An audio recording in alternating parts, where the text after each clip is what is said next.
Baik, Assalamualaikum warahmatullahi wabarakatuh. Selamat malam semuanya. Mohon maaf karena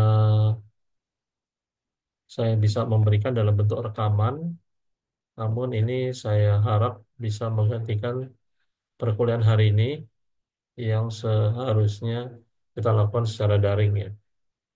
Jadi pada dasarnya perkuliahan kali ini kita akan membahas sedikit terkait dengan tugas kelompok atau pembagian tugas kelompok yang Anda akan lakukan atau Anda kerjakan itu ya. Jadi kita mengacu kepada apa yang sudah di-share oleh saya pada waktu itu terkait dengan apa pembahasan yang dari buku Strategic Management Accounting ya yang disusun oleh Profesor Janet Rantatunggal. Jadi kita akan menggunakan buku ini ketika kita membahas terkait dengan tugas ya. Jadi pada buku ini kita melihat ada beberapa bab yang sudah kita bahas, ada bab satu dan sekilas juga pengantar ya. Nah, jadi kita sudah membahas chapter satu terkait dengan strategic thinking. Nah, yang akan Anda kerjakan atau yang akan dibagi untuk tugas itu mulai dari chapter 2 ya. Jadi saya berharap bisa dibagi ke dalam 5 kelompok ya. Berarti kita akan bagi untuk setengah semester itu ada chapter 2, 3, 4, 5 dan 6 ya. Ada 5 bab yang akan dibahas untuk sebelum mid semester. Ya mungkin nanti mid semesternya setelah Lebaran gitu ya. Nah nanti itu akan di break untuk mid exam, kemudian dilanjutkan untuk chapter berikutnya ya. Berarti chapter berikutnya itu adalah chapter 7, 8, 9, 10, 11 ya. Jadi kita akan membahas sebelum mid itu chapter 2, 3, 4, 5, 6. Setelah mid kita membahas chapter 7, 8, 9, 10, 11. Baik, di chapter satu kemarin kita sudah membahas terkait dengan kita berbicara terkait dengan strategic thinking ya. Jadi strategic thinking itu adalah perubahan paradigma, perubahan mindset bahwa yang namanya strategi itu hanya dibuat atau hanya disusun oleh pimpinan perusahaan atau top management atau bahkan konsultan ya. Kita sudah mulai berubah cara pandangnya, cara berpikirnya bahwa yang namanya strategi ya itu harus dikuasai oleh seluruh member of organization, seluruh anggota organisasi. Berpikir strategis itu adalah berpikir yang harus dimiliki kemampuan itu harus dimiliki oleh seluruh anggota organisasi.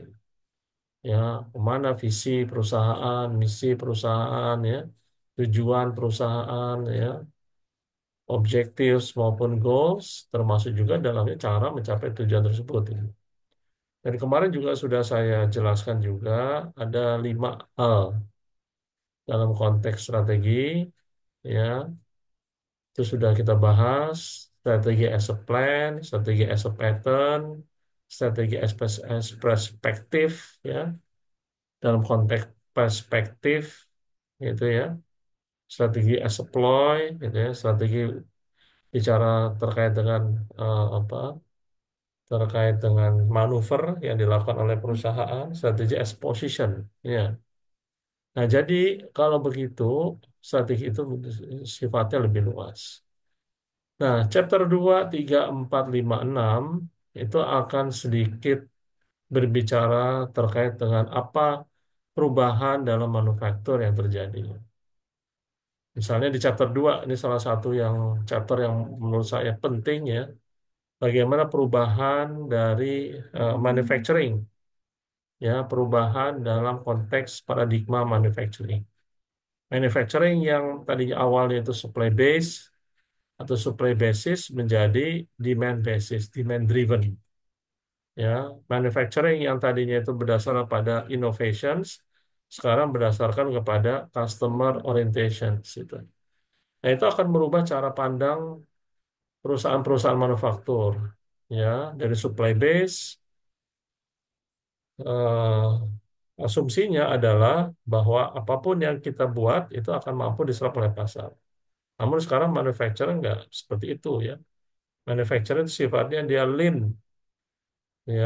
Manufacturing yang bukan sifatnya adalah push manufacturing system, tapi kita bergerak ke pull manufacturing system. Ya, kalau push manufacturing system dorongan itu diakibatkan karena adanya supply, adanya produksi, inovasi. Sedangkan kita yang pull manufacturing system itu sebenarnya disebabkan oleh daya tarik dari permintaan. Apa yang diminta oleh customer, apa yang diminta oleh pasar, market, itu yang diproduksi. Nah, itu pula yang menyebabkan adanya perubahan, banyak perubahan dalam metode-metode bisnis. Salah satunya di situ chapter 3 bicara masalah just in time manufacturing.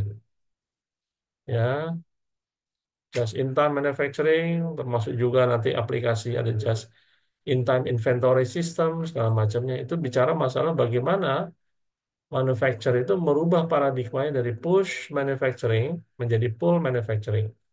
Ketika dibutuhkan, ketika ada order, pre-order, lalu kemudian manufacturer itu membuat produknya gitu ya. Nah, itu yang terjadi gitu ya. Sehingga perubahan-perubahan itu termasuk juga di sini ada the impact of new technology. Ada teknologi-teknologi baru yang dimiliki oleh manufacturing, ya, pendekatan-pendekatan modular, ya, termasuk juga pendekatan pendekatan dalam konteks scheduling, dalam konteks inventory system, ya. Nah, itu pendekatan-pendekatan yang dilakukan. Dan itu semua berdampak kepada apa? Karena banyaknya perubahan dalam manufacture, banyaknya persaingan dalam manufacture, tidak seperti dulu, itu yang push manufacturing system, itu menyebabkan apa? Menyebabkan adanya tuntutan atau demand pada perusahaan manufacturer harus mampu menganalisis structure dari cost yang dimilikinya. Ya, menjadi penting, apalagi kalau kita meminjam kepada eh, teori atau meminjam kepada konsep yang diajukan oleh Profesor Michael Porter bahwa apa yang disebut dengan competitive advantage itu bisa diperoleh dari dua hal. Yang pertama itu adalah cost efficiency atau cost leadership dan yang kedua adalah product differentiation. Sekarang itu pemahamannya terkait dengan struktur struktur atau cost structure harus menjadi salah satu yang penting itu. Nah, termasuk di dalamnya itu adalah salah satu perubahan paradigma yang paling penting dalam cost structure, yaitu adalah perubahan dari struktur cost yang mengandalkan kepada direct cost, berubah menjadi struktur cost-nya lebih intensif adalah struktur cost yang didominasi oleh indirect cost. Itu. Jadi dulu pada saat manufacturing tradisional dengan push manufacturing system, proporsi atau persentase direct costing itu jauh lebih besar dibandingkan indirect costing. Namun dengan tuntutan perkembangan zaman, maka proporsi persentase direct costing semakin mengecil dan yang paling besar itu adalah persentase indirect costing. Kenapa? Karena teknologi itu menggantikan manusia. Overhead itu lebih banyak di dalam produksi, proses produksi, ya. Material pun pun seperti itu gitu ya. Material pun ada ketika ada permintaan itu. Nah, hal-hal seperti itulah yang menyebabkan struktur dari indirect cost itu jauh lebih besar. Karena itu penentuan penentuan biaya misalnya dalam konteks unit cost itu tidak lagi menggunakan absorption costing, yaitu menggunakan asumsi alokasi overhead cost, pembebanan kepada unit cost seperti yang tradisional, tapi juga sudah memperhatikan teknik-teknik terbaru, misalnya menggunakan activity based costing. Nah, itu dijelaskan juga di chapter 6, ya, kaitannya dengan costing model, ya, itu pembandingan beberapa beberapa cara untuk penentuan cost satu produk. Nah, jadi akan kita bahas sebelum mid semester Itu bab 2, 3, 4, 5, 6 itu saling terkait satu sama lainnya ya. Jadi bagaimana perubahan di dalam manufaktur, implementasinya seperti apa, bagaimana teknologi berperan di situ, termasuk juga konsekuensi dari sisi struktur cost. Jadi silakan Anda tentukan ada 5 kelompok yang akan maju. Kelompok pertama itu membahas chapter 2, chapter 3, 4, 5, dan 6. Gitu ya. Gilirannya silakan Anda tentukan, siapa anggota kelompoknya juga silakan ditentukan. Ya, jadi kita akan masuk pertemuan mendatang itu presentasi kelompok pertama chapter 2 gitu ya. Silakan waktunya kurang lebih untuk presentasi silakan diatur 30 menit. Nanti dilanjutkan dengan tanya jawab dan tambahan dari saya penjelasan terkait bab tersebut gitu ya. Jadi sekali lagi silakan dibagi 5 kelompok, bab 2, 3, 4, 5, dan 6 gitu ya. Itu saja mungkin dari saya sebagai pengantar pembagian tugas eh, kelompok yang nanti Anda akan susun. Jangan lupa untuk membuat PowerPoint-nya, jangan lupa untuk mencantumkan nama-nama anggota kelompoknya di slide itu. Demikian dari saya, terima kasih, selamat malam. Assalamualaikum warahmatullahi wabarakatuh.